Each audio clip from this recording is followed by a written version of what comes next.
Fall हो रहा है और उन्हें दिख रहा है पर वो कंट्रोल नहीं कर पा रहे हैं, ऐसा काफी लोगों में देखा जाता है। तो हम इन्हीं चीजों पे बात करते हैं। तो मेन कारण क्या क्या होता है हेयर फॉल होने का?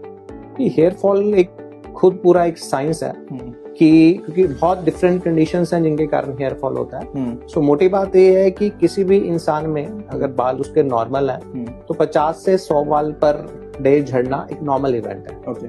ठीक है, लेकिन अगर आपके प्रोग्रेसिव हेयर फॉल चले जा रहा है, आपके बाल 6 महीने पहले जो दिखने में ठीक थे और आज ठीक नहीं है, तो आपको उसको लाइटली नहीं लेना चाहिए।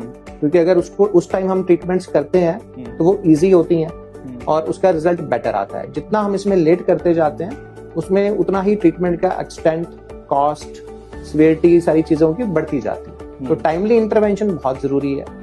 तो हेयर एक बहुत कॉम्प्लेक्स साइंस है, उसको शॉर्ट में डिस्कस करना बड़ा मुश्किल है।